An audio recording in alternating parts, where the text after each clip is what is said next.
आजकल गार्डन में कुछ ज़्यादा ही चहल-पहल मची रहती है।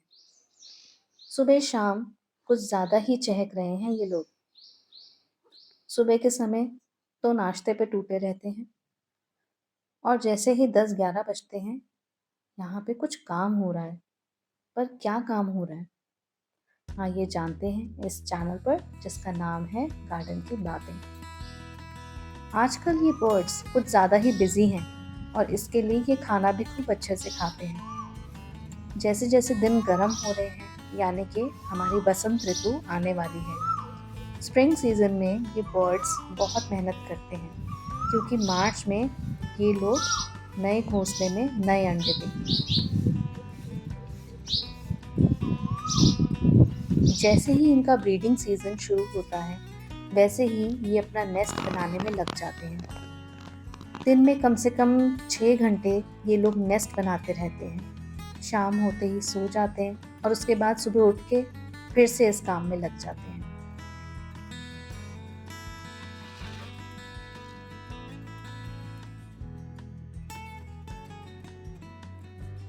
मैं तो अपने घर के आसपास कभी ब्रेड, कभी बिस्किट, कभी कुछ चावल के दाने डालते रहती हूँ, जिससे कि मेरे इन प्यारे-प्यारे फेवरेट बर्ड्स को कोई चीज़ की कमी ना हो, इनकी एनर्जी भी पूरी बनी रहे और नेक्स्ट ईयर तक मुझे और भी ज़्यादा बर्ड्स देखने को मिलें।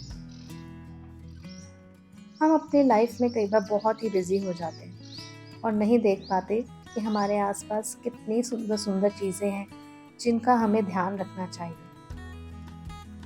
वैसे तो शहरों में नेस्ट बनाने की जगह ही कहाँ है। कुछ लोग फिर भी बहुत कोशिश करते हैं कि कहीं एक नेस्ट उनके घर के आसपास भी बन जाए। कुछ मार्केट से नेस्ट खरीद के भी ला के रखते हैं और कुछ खुद एक नया नेस्ट बना के इनके लिए टांग देते हैं। तो फ्रेंड्स, नेस्टिंग मटेरियल क्या होना चाहिए अगर हम नेस्ट बना के लगा रहे हैं, ये सबसे इम्पोर्टेंट बात है। बर्ड्स अपने नेस्टिंग मटेरियल में कई बार घास का इस्तेमाल करते हैं, चाहे वो हरी हो या सूखी हो। और जो छोटी-छोटी तीलियाँ होती हैं और जो डंडियाँ होती हैं पेड़ों की, उनका भी इस्तेमाल करते हैं। जितने हेवी बर्ड्स होंगे वो उतने हेवी स्टिक्स का यूज़ करेंगे और जितनी हल्की बर्ड्स होंगी जैसे कि हमारी स्पैरो, वो हल्की स्टिक्स का यूज़ करती हैं। इन चीज़ों के अलावा ऐसे कुछ पंख होते हैं दूसरे बर्ड्स के, जो कि यहाँ-वहाँ गिरे हुए मिल जाते हैं। ये उन चीज़ों का यूज़ करके भी अपना नेस्ट बनाती हैं। अगर आप ये चाहते हो कि आप भी कुछ नेस्टिंग मटेरियल अपने घर में आने वाले बर्ड्स को प्रोवाइड कर सको, तो इसके लिए मेरे पास एक ही सजेशन है कि जो भी मटेरियल आप रखो, उसके अंदर किसी भी तरीके का केमिकल इन्फ्लुएंस नहीं होना चाहिए। अगर इसके अंदर कुछ ऐसा केमिकल ट्रीटमेंट है या वो बर्ड्स के ऊपर कुछ केमिकली ट्रीट किया गया है, तो ये बहुत डेंजरस हो सकता है एक नेस्ट बनाने में। कई बार हम लोग कुछ नेस्टिंग मटेरियल डाल के एक नेस्ट भी बना के रख देते हैं।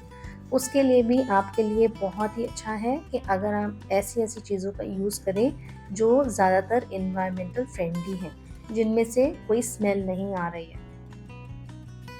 किसी भी केमिकल का यूज़ ना हो इन चीज़ों के ऊपर।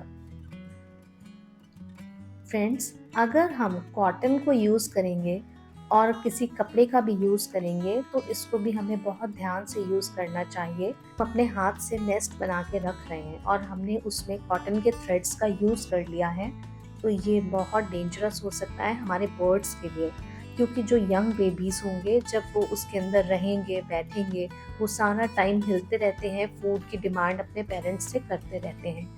तो ये थ्रेड अगर उनके गले में लिपट गया तो बेबीज़ की जान भी जा सकती है। तो इसीलिए आप बिल्कुल ऐसे थ्रेड्स का यूज़ ना करें, कॉटन के थ्रेड्स हों या दूसरे थ्रेड्स हों, जिससे कि ये बेबीज़ की जान पे बन जाए। बिल्कुल सिंपल नेस्टिंग मटेरियल की ज़रूरत होती है हमें नेस्ट बनाने के लिए और बर्ड्स इसी को प्रेफ़र करती हैं। जो भी नेचर में आपके घर के आसपास अवेलेबल है ड्राई मटेरियल, उसी को यूज़ करके बर्ड्स नेस्ट बनाती हैं। फ्रेंड्स, मेरे घर के आसपास जितने भी बर्ड्स रहते हैं, इन बर्ड्स की आवाज़ सुन के मैं उनके बारे में इंटरनेट पे सर्च करती हूँ। उसके बाद में उनका लिविंग स्टाइल, उनका नेस्ट कैसा होगा, उनकी ईटिंग हैबिट्स क्या हैं, उसके बारे में भी कुछ रिसर्च करती हूँ। सुबह-सुबह इतने सारे बर्ड्स की आवाज़ आती है कि मुझे समझ नहीं आता मैं किसकी आवाज़ सुनूँ। इसीलिए कई बार मैं कन्फ्यूज़ भी हो जाती हूँ।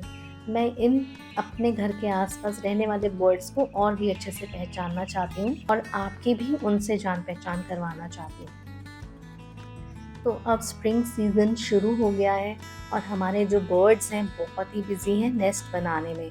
तो अपने घर के आस-पास खाना डालना बिल्कुल मत भूलना, क्योंकि इनको बहुत ही एनर्जी चाहिए अपने नेस्ट बनाने के लिए।